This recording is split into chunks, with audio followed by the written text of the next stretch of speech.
So I hope everyone had a good week this week. We had a busy week. Kimberly got the planting bug yesterday, or the digging up flower bug yesterday. So we spent all day putting out mulch and digging up flowers and putting flowers elsewhere. So I know the warm weather had me itching to plant something, but I know there's still cold left for this winter. So as we talked last week, we talked in our introduction was about what we want compared to what we're willing to do. And I hope you spent time this week in prayer talking and asking about that, as me and Kimberly spent time talking about it as well. But also we went to see the movie Jesus Revolution Thursday night, and that was a wonderful, wonderful movie. And I will play it here in the church when it comes out, but it talked about what the church was willing to do to make change for the revolution that happened to the young people back in the 60s and in the 70s. And I didn't know it, but most of y'all know Greg Laurie, who's the pastor at Harvest Church. He came out of that movement. He was a drug addict and a hippie and this and this and that, but he come out of the youth revolution movement of that time. But it was a very, very insightful movie, and I'm excited when it comes out so we can play it in here for everyone to see. And some of you lived through that movement. Not me, but some of you did. And we need a revolution again at this time. And we need a revolution not just of youth, but of everybody. Because it's getting to the point now where it's really getting scary if you get out and look at it. And it's not what it used to be, but we know we can get back there again if we have the revolution that we may need, that we do need. So we're going to continue through Titus. We're going to start in chapter 2, verse 11, and go through chapter 3, verse 4 if we have time this morning. And as we started through the book of Titus a couple Sundays ago, we talked about the teaching, how we're supposed to teach our young ones, how the older generation has a job to get their hearts right for the younger ones as they come through the church, how we can teach them, how we can mentor them and disciple them. And it told us how we needed to be as people. And I won't go back over that again, but it told the men what they should be like. It told the women what they should be like. And that's what we need to instill into our children and to the generation below me, and to just really to anybody that's not known to the church or not been coming to church. We need to set that example for them to look at, and they can see at all times. So in chapter 2, verse 11, it says, "For the grace of God has appeared, bringing salvation for all people." And this again is what that movie spoke about. But he didn't bring salvation just to a certain race, to a certain group, to a certain financial status of people. He brought it to all people. He brought it and made it open to anyone that comes in and asks, "Jesus, will you come into my heart?" It's a very simple question, very simple statement. And God has made it so very simple for us to live with Him in eternity. And it's not a simple statement per se, although it is. But once you make that statement and you mean it, your whole life will change. You'll want to change. And that doesn't mean you will never mess up, that you won't never do anything wrong, but you won't want to do that anymore. You'll want to change. You'll want to walk with the Lord and receive the grace that He's reached out and that He's given us from the cross. But how many times do we look at people, and me being guilty, number one, and we look at people and we judge them before ever we see them? If we've seen somebody come into church, and I'm using this movie as a example today because it's fresh in my mind, but if we've seen a person come through the church with no shoes on or no shirt on, or his pants were tore up or he was dirty, what would we say to him? I can tell you the first thing I would probably think is, here comes a drug addict. Here comes a drunk. Here comes this. Here comes that. But how do we know that's not the best he's had to come into church this morning? We don't know that. We're all very blessed. We all have places to lay our head to stay out of this weather. We have food on our table. We have clothes to wear. But there's kids in that school right there through the doors that are living behind food line. They're there. I've talked to the principal. They're living in tents in this weather here. And they don't have a place to escape to. So we need to remember that when we see people, that God's grace and His salvation was meant for everyone, not just for us. And in verse 12 it says, training us to renounce ungodliness and worldly passions, and to live self-controlled, upright, and godly lives in the present age. This is a very hard statement to adhere to with the worldly situation that we live in today. It's different from when y'all were our age. People didn't do the thing. They might have done the same things, but you didn't hear about it. It wasn't glorified. It wasn't the front page news of every newspaper in the world. But now ungodliness and worldly passion is publicized. It's worshipped. You see it of every computer screen, every news channel. When you turn the news on, you don't hear about the good stuff that God is doing or has done. You hear about the bad stuff.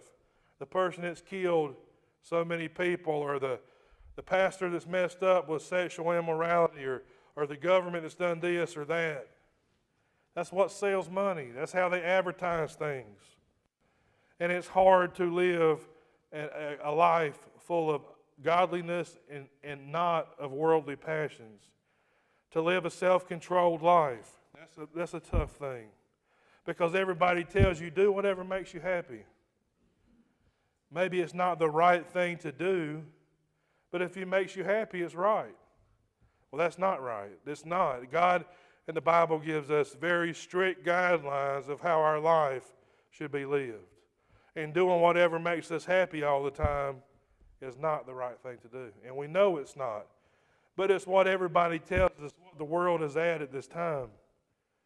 And it's just not from that, but it's from the churches and the other people that are preaching this today. It's everywhere. If you look at these different preachers or these different churches that don't preach what is truthful, what is hard to hear, then they're preaching a Bible and a message of whatever makes you happy is okay. Now, there's times, more times than not, you're going to leave church not feeling so great about yourself. I know I do. Because we mess up so many times during every day that we need to be reminded what God has told us to do and how to do it, and not so much, well, it's okay. You messed up today, it's all right. Pat you on the back, tell you to do better the next time. Well, that's not the way it is. That's not the way God has instructed it to be. Yes, He'll forgive us because He's our Savior, but it's not an excuse to do whatever you want to do when you want to do it. And some people have got used to doing that. And in verse 13 it says, waiting for our blessed hope, the appearing of the glory of our great God and Savior, Jesus Christ. And to know that today is closer than ever for Him to come back. It is. All the promises are taken, have been fulfilled. This is an ungodly world. This is a world that denounces God at every chance they get.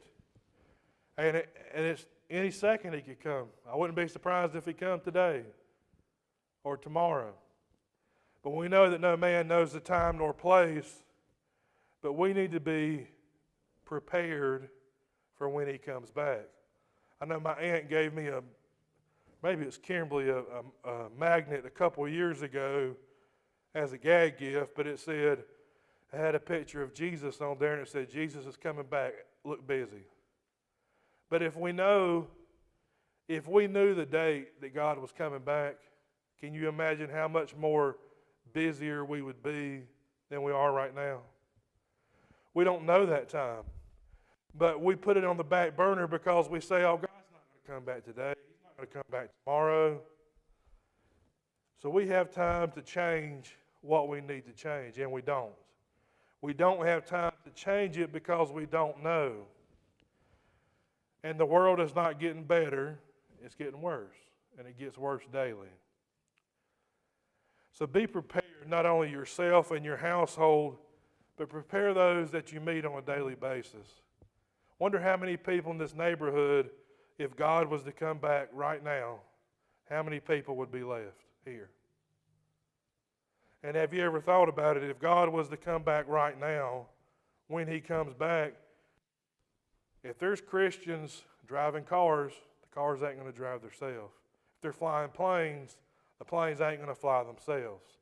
And all the people that's left on those planes or in them automobiles, they're going to perish. The planes are going to crash if there's nobody to fly them. There's going to be people that's going to be standing here around this church when God comes back that they're not taking up. And what are we doing about that? Well, how are we going out and making it known and being proactive, knowing that God could come back at any moment? And I think many times we look at these situations, and me included, because I'm talking to myself here today, well, we got time. We have time. And we don't have that time because we don't know.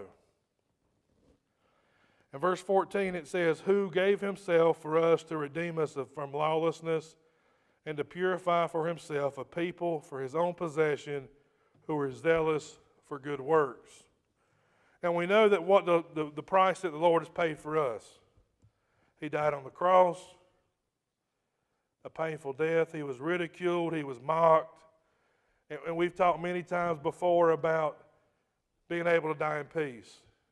He didn't have that opportunity.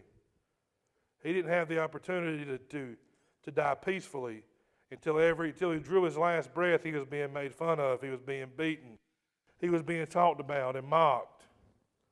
But God did all that for us, and it says he did it to redeem us from all lawlessness and to purify for himself a people for his own possession who are zealous for good works. So how many of us are truly zealous for good works? How many of us really, really try and go after and really want good works to happen? And not good works to your own self, but good works to others. Helping others, sharing his word to others that we meet and that we see. And who of us he's died for us, but how many of us have actually said to him, Lord, whatever you want us to do, we'll do? That's a difficult thing to do.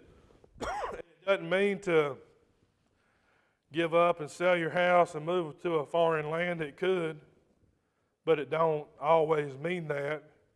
It could mean give up one thing.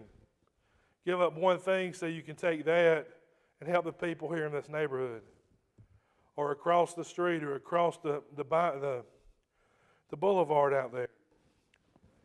And as we go about this week, I would like for you to really consider really focusing and fasting and praying about what that verse means, what that means for us as a church group. And as a church, I mean a body of Christians. But what that means for this church, particularly Lakeview. And fasting, you don't have to give up food to fast. You can give up something that is important to you for 7 days till next Sunday.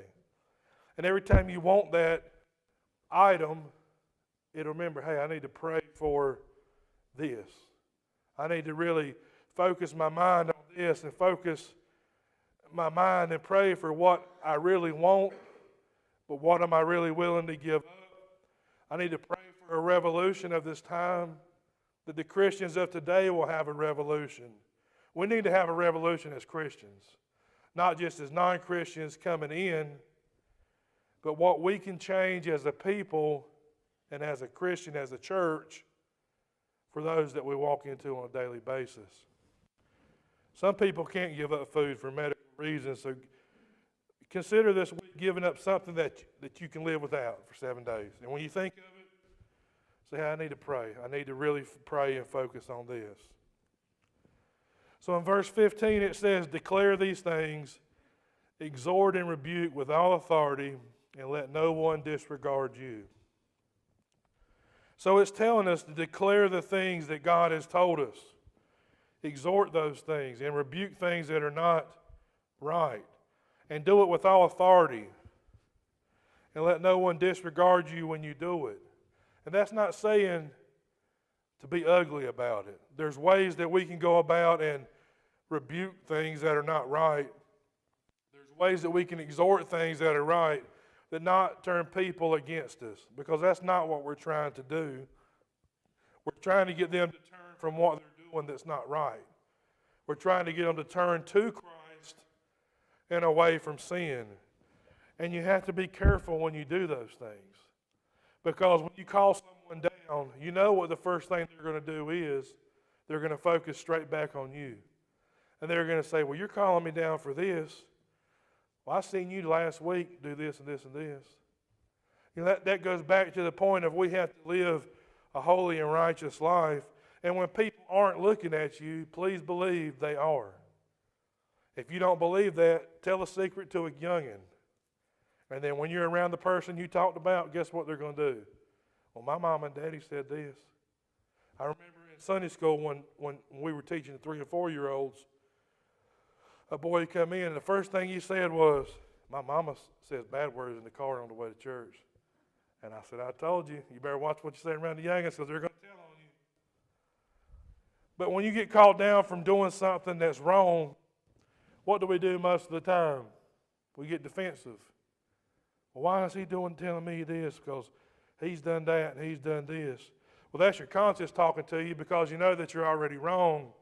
But you should rebuke these things, and don't let anyone disregard you for it. Don't say, hey, he's younger than me, he can't tell me this. He is, I've seen him do this before, I can't tell him this. You have to look into your heart and know that you're a Christian. And understand that as a Christian, you're going to make mistakes. But it's important that we don't make those mistakes over and over and over and over again. We got to know that our walk is on this straight path, but it's easy to veer off of it. It's hard to walk in a straight line. Have you ever tried to close your eyes and walk in a straight line? I can't do it. And it's hard. But that's what we have to do. We have to stay on that straight line for the Lord. And we have to do it with authority. In chapter 3, verse 1, it says, remind them to be submissive to rulers and authorities, to be obedient, to be ready for every good work. So, this is a big verse. To be submissive to the rulers. Be submissive to the authorities. The Bible tells us to be a good Christian, you're to obey the rules of the Caesar or the government. We don't get to pick and choose what we're choose to believe, because it tells us right here. Be submissive to our rulers and to the authorities. That's part of being a good Christian. Now, that's not saying if they give you an immoral law or there's something unethical that we're supposed to do that you have to do it. But that's saying, hey, if the speed limit says 55, go 55. Or if it says there's a stop sign, or that road down there that Chad gets onto me every time because I try and make a right on the red light, it's no turn on red. Just obey the rules that God has placed before us. Not God, but the government has placed before us. It's part of being a good, responsible, not only person, but a Christian, and it gives us more standing to those as we go and witness to them and try to get them to come to church. If we're out there breaking every law, but we claim to be a Christian, what are they going to say? Well, I'm not listening to him. Or they're going to really like it because they think Christians can do whatever they want to do, and then they're going to come and get saved, think they're saved, and go do whatever they want to do, and it's caused a big uproar, and it's caused one of my mentors said, if you stir it enough, it's going to stink. And that's the way it is. And we're going to close out in verse 2 of chapter 3. It says, to speak evil of no one, to avoid quarreling, to be gentle, and to show perfect courtesy towards all people. And this is a very, very powerful verse, and I'm going to read it again. To speak evil of no one, to avoid quarreling, to be gentle, and to show perfect courtesy towards all people. That's very difficult to do. Very difficult to do. It's very difficult to never talk ugly about someone. It's easy to. You see them mess up, and the first thing you want to do is say, hey, can you believe what such and such just did? Can you believe what they're wearing at church today? Quarreling means fighting or arguing. And there's some people that just like to argue. Me, I'm not one of those people. I'm not an arguer or a quarreler. I just like to forget about it. Actually, I like to talk about it a lot first. But then once I say it, you know how when two people think that I have a different opinion than you or you, it's going to be hard to change their minds, ain't it? But I think if I tell you enough times, you'll believe it, which I'm wrong and that don't always happen. But to not be a quarreling, because what quarreling does is it doesn't bring people together, it separates them. It separates them, and that's not what we're trying to do. We're trying to grow the church as a whole, but we're trying to grow Lakeview also. And when we come in and we quarrel with them, they're going to walk out. They're not going to come back. They want to feel welcome when they come into church, and that's what we should do. And if they come in and they don't look like one of us, or if they don't wear the same clothes we wear, if they act different, we still need to love them.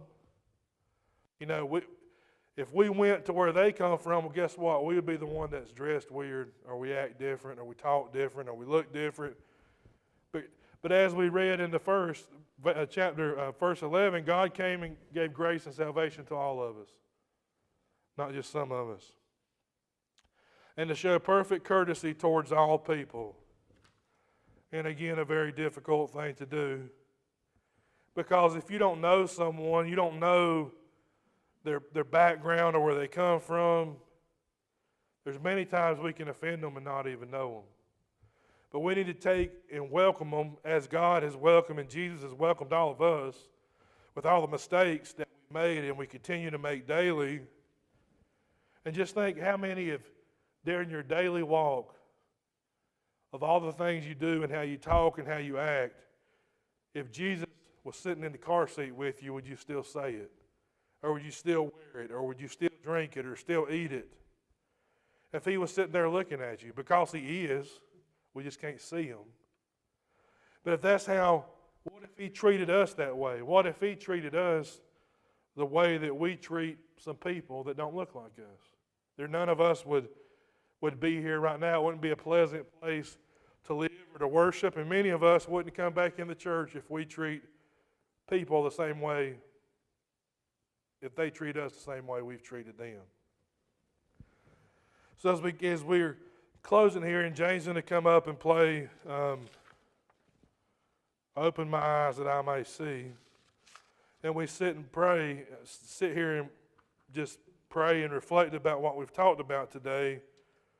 Again, I really want to encourage you this week to take time out of your week, take special time during the day, each day, and really just take something that you need, or not something that you need, just something that you like to have, and take that away from yourself for the next 7 days.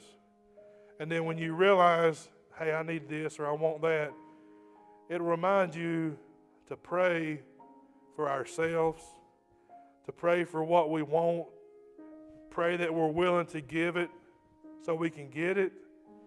Pray that there's a revolution, pray there's a revolution on Church Drive. Let's start with this one street right here. Pray there's a revolution here that we can make a difference in these 15 or 20 or 30 houses that's on the street, and what we need to do to reach out to them, and not only grow the church, but to grow Lakeview, so that we may see the same people again once we perish and go to heaven.